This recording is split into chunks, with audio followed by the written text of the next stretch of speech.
For example, in our gatherings, we say we are going to be winning souls and gather people. You say, oh, I've won 2. If you take an extra mile and you add 2 more to it, you have 4. So in the mind of God, we are supposed to gather 4. But you got 2. And you took an extra mile and fulfilled the prophecy that was spoken by God. So you see, God has already spoken about this meeting. We're going to have multitudes.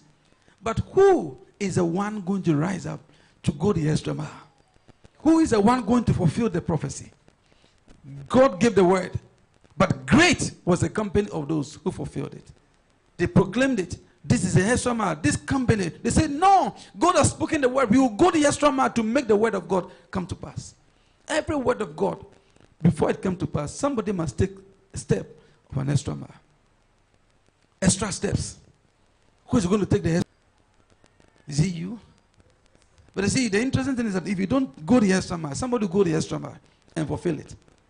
And prophecy will be fulfilled. Do you know that if the leopard had sat down still, God didn't use people, army, to drive away the Syrians. He used 4 lepers. It means that God can use anything to fulfill his purpose. Anything. 4 lepers. God was trying to talk to Balaam. Balaam was not hearing. And God says, all right, you are a prophet. Because of money, you have done to his eye. Then the Lord said, all right, I love you, Balaam, even though you want to still go for money. Let me have mercy on you. Then he opened the eyes which Balaam was sitting. Donkey said, I'm not going again. Balaam started beating the donkey. He said, move. He said, I'm not moving. Move. He said, he's not moving. Because he has seen something beyond his ability. Then donkey turned and said, Bala. Papa Bala. Have I done these things that are closed and shut? Then all of a sudden, God opened the eyes of him. Then he saw the angel of the Lord. I'm sure he started thanking the donkey. He said, donkey, cheer me.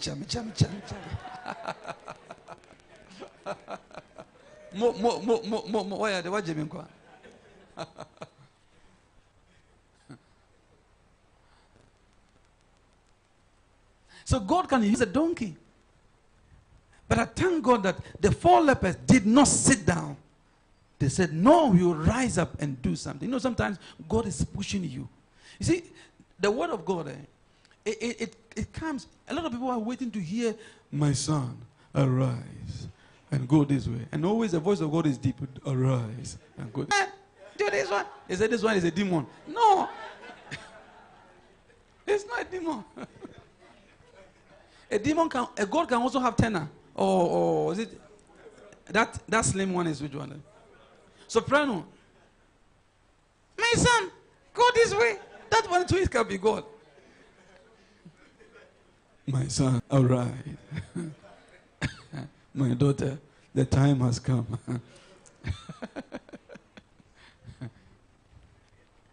So the lepers never heard that kind of voice. But they felt that it is time for them to do this thing for God. It's like inside you, you know, you are feeling, you are hearing this, and the voice of God is coming to you. It's time for us to gather multitudes for God.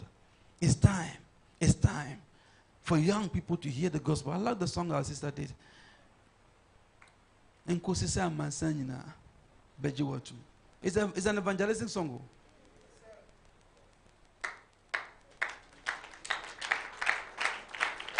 It's an evangelistic song. And this particular song too, that one too is an evangelistic song. Because all nations shall praise your name. All nations shall praise your name. All nations shall praise your name. Some of you, the only extra mile you can go, the extra mile. Some of you, you have been speaking. For years, you don't use you have been posting other things on your status. Except the gospel. And God has been talking to you. He has been talking to you. He has been talking to you. He said, no, my heart is hardened. I'm a rock. I'm a sipeg. Ube kansuminti. E basa mimbe mimi but minya yere semeti. Tinaswe. Obi yebi wan sorry.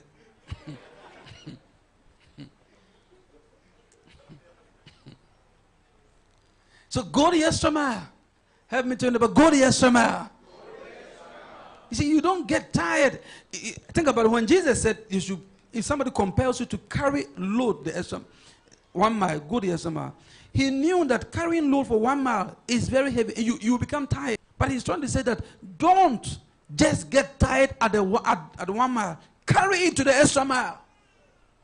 Go 2. It means that God knows your capacity. Sometimes when we are expressing tiredness, God says, no, you are not tired. You're only giving in to the flesh. Arise, my son. Arise, my daughter. You have been sleeping for long. That's why sometimes you are sleeping and something is pushing you. Arise and pray. Can you do this?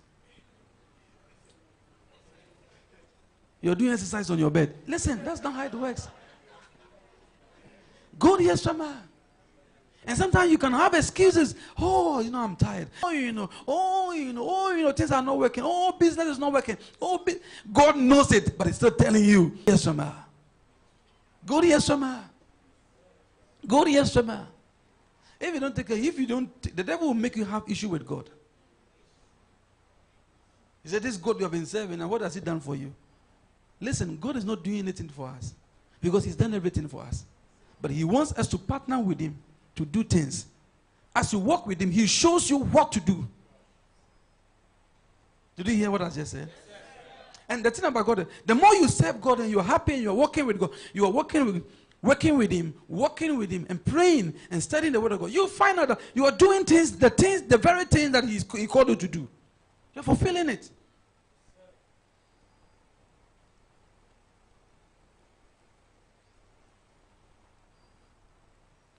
Okay, so now let's look at Luke chapter 14, verse 16 to 23. Then a certain man gave a great supper. He invited many. He invited many.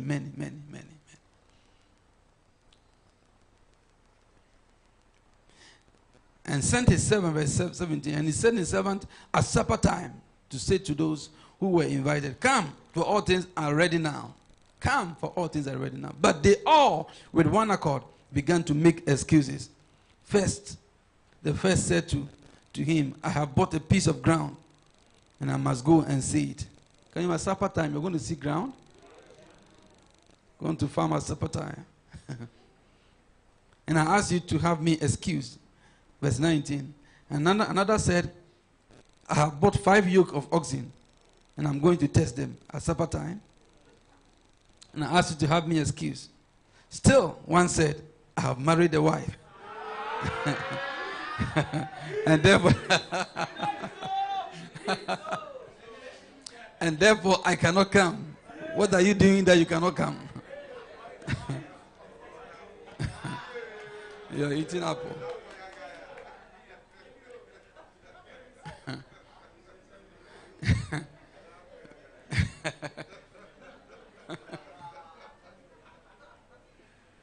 Look at the strange excuses they gave.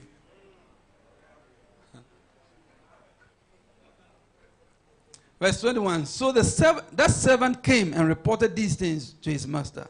Then the master of the house, being angry, said to his servant, go out quickly into the streets and lanes of the city and bring in here the poor, the maimed, and the lamed, and the blind. And the servant said, Master, it is done as you have commanded, and still there is room. Verse 23. Then the master said to the servant, go out into the highways and hedges and compel them to come in, that my house may be filled. Look at the excuses first of all. First lesson is the excuses. Look at the excuses that people give. Anytime you invite people, you must be strategic. Know that it made my men. So men are not are known for excuses. So when you make or give out an invite, or you throw a party and you're inviting people, know that several people will give you excuses. And these were noble people. Give them several excuses. And those excuses were made up. Because how do you go check up your land in the evening? How do you go check up or test your oxen. You know oxen? In other words, he's taking the cow down his land in the night. And in those days, there were no electricity. Was he going to use lantern? When a person doesn't want to come to church, he can use anything for it as an excuse. I don't have this one. Oh, my body is not feeling well. Oh, this one like that. So many things. Oh, I'm tired. You go and the person is watching TV. Have you realized that when a person... see, the devil is so wicked that